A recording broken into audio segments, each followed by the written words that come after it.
The first series of the second round is officially set for the Western Conference, and we've got a battle of the future between the Phoenix Suns and Denver Nuggets, both of whom clutched up in their Game 6s earlier today.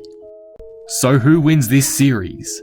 In today's video, I'll be taking a look at the second round matchup between the Phoenix Suns and the Denver Nuggets and predicting the series, each team's strengths and weaknesses, the players who need to step up, the keys to success, every little detail. Before we start, if you're new here and enjoy the video, be sure to subscribe. For more NBA content like this, I'm trying to reach 17,000 subscribers by July, so all support would be greatly appreciated. Anyway, with that being said, let's take a look at this second round matchup. The Phoenix Suns have shocked the world with a huge first round series win over the defending champions Los Angeles Lakers. While you can say that the Lakers weren't fully healthy, you cannot deny how incredible the Suns played for the majority of the series, and handing LeBron a defeat in the playoffs, especially this early on, is an amazing feat. Devin Booker was fantastic, and with Chris Paul injured for part of the series, he stepped up when it mattered most. We'll have to see now if this momentum can carry into round 2, but Phoenix is looking like an extremely promising side right now. The Denver Nuggets also had an intense battle in their first round series against the Portland Trail Blazers, but the ridiculous talent of Nikola Jokic and surprising step up from their role player guards, in the absence of Jamal Murray, saw them captivate fans with a classic series win over the Blazers. It doesn't get easier from here for Denver though, but with the presumptuous MVP on their team, anything is possible for the 3 seed, so we'll see how they go against the also depleted Suns roster. With that said though, let's take a look at the strengths and weaknesses for each team, and how they will impact each side's chances in the series, starting with the Phoenix Suns. The biggest strength of the Phoenix Suns that I think will be incredibly important for them all playoffs long is their mid-range shooting.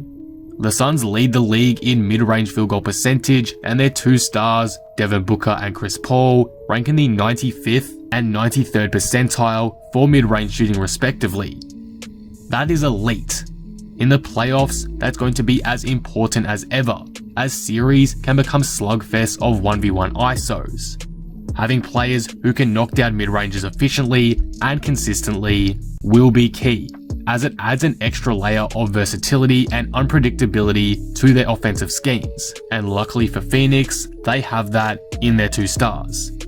This was used fantastically to their advantage against the Lakers in round 1, particularly from CP3, so expect Phoenix to try continue their versatile play against Denver.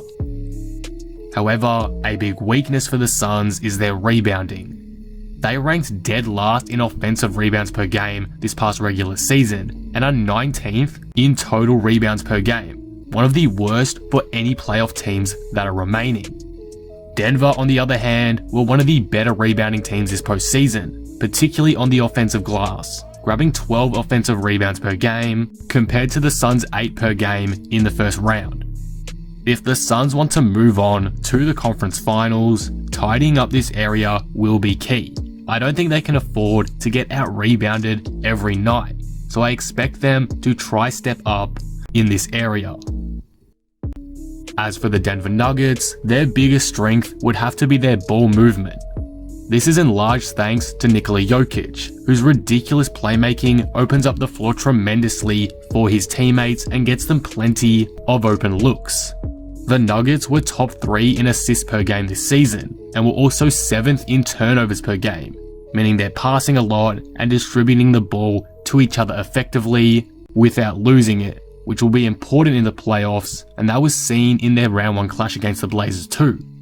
Down the stretch of games 5 and 6, Portland were prone to turning the ball over, while Denver managed to maintain good ball security, and I think that was a big reason why they managed to clutch up in those games. Against the solid defensive side of the Suns, this will need to continue, and could be an advantage that wins them the series. However, one weakness of the Nuggets is their interior defense. Their rim protectors aren't exactly elite, and though Jokic is better than he used to be defensively, he's definitely not great. This is evident from Denver's below average defensive rating, 20th in the league, and they also rank 24th in blocks per game. The team is 22nd in opponent field goal percentage, but are 11th in opponent 3-point percentage. So that kind of tells me that they lack defense inside the 3-point line. Against such a versatile team in Phoenix, who can score inside and outside well, this is a bit of a concern. And hopefully, Denver develops a game plan to mask this weakness, as it has the potential to send them home. So those are the strengths and weaknesses of each team. Now, let's take a look at a couple of players that must step up this series in order to give their team the best chance of winning, starting with the Phoenix Suns and DeAndre Ayton. The reason why I have Ayton as the guy who needs to step up is because of who he is going to be tasked with defending, the potential MVP of the league, Nikola Jokic. I don't want to make this seem like Ayton was bad last series, because he was actually amazing, particularly on offense. He really stepped up when the lights were the brightest, and it was great to see, but I don't think he can slow down this type of play. He's got to use his athleticism and strength to his advantage against Jokic and play some quality defense, because Jokic's play is what will get the Nuggets out of this series. With no Jamal Murray, Jokic is doing almost all of the dirty work offensively, so minimizing his impact to at least some degree will be key for the Suns, and the guy who's going to have to try to do that is DeAndre Ayton. Again, Ayton was amazing last series, and he needs to continue that type of play offensively, but defensively, I really want to see him lift and make life as difficult as possible for the Joker, because he will be the guy that ultimately determines the outcome of this series, in my opinion. For the Nuggets, I'm just going to say that the supporting cast overall needs to step up. With Murray out, the Nuggets offense solely relies on Jokic to create looks consistently. He can obviously only get the team so far by himself, so the other players around him need to step up and help out when needed. We saw glimpses of that last series against Portland with guys like Austin Rivers, who was absolutely ridiculous by the way, and even Monte Morris hit some big shots when needed. The Nuggets organization clearly has a next man up type of culture, and if they want to reach the conference finals again, that's going to need to continue. I'm not doubting Jokic's ability to carry this team in any way, but it is clear he's going to need help at times, especially against a team of the caliber of the Suns. So we'll see if his supporting cast are able to do just that. Finally, before we get into my final prediction, what is the key to success for each team? For the Suns, their key to success will be slowing down Jokic. Jokic does practically everything for the Nuggets offensively, with Jamal Murray out, so trying to take away at least a little bit of his impact could be what gets Phoenix to move on.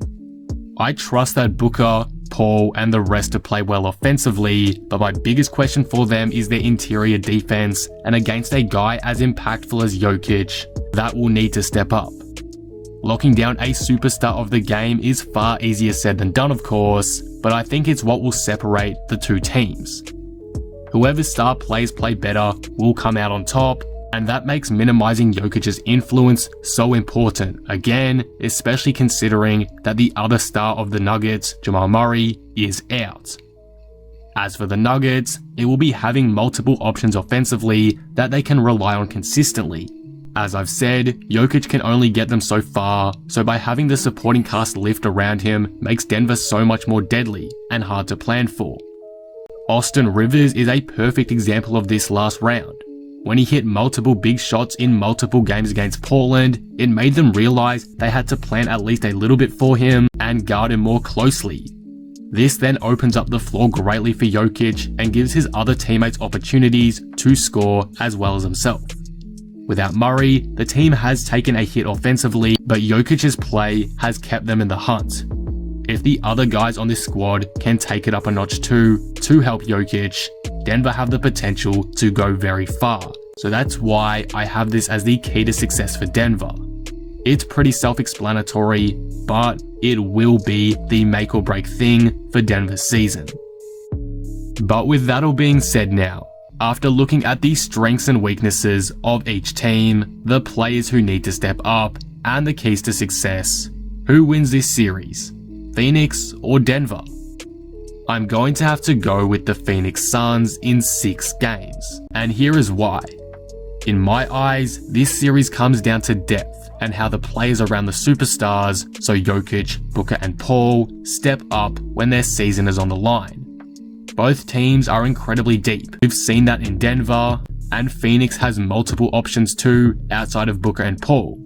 But with that said, I do trust Phoenix's depth a bit more than Denver's right now. I don't know how long the hot streak of Austin Rivers and Monte Morris will last, and though Michael Porter Jr. is a fantastic talent and is a guy that can completely change the team dynamic for this team offensively, I'm still putting a lot more of my faith into the Phoenix guys to get it done. However, with that said, I do think the Suns' ability to slow down Jokic or not will also be a big determining factor in this series and how long it goes for. If they can do a solid job, this series is probably done in 5 to 6 games, but if not and Jokic goes on a tear, which is definitely possible to happen, this series can go the distance and perhaps the Nuggets can win. Overall though, I'm going on my gut a bit here because this is a very tight series, and barring any more injuries to Chris Paul, I think the Suns' offensive versatility, decent defense and great depth will be what gets them over the line. As I said, this will be close, and I think the Nuggets are proving they are a bigger threat than previously thought. But again, it's too hard to go against Phoenix, especially after the amazing series they just had.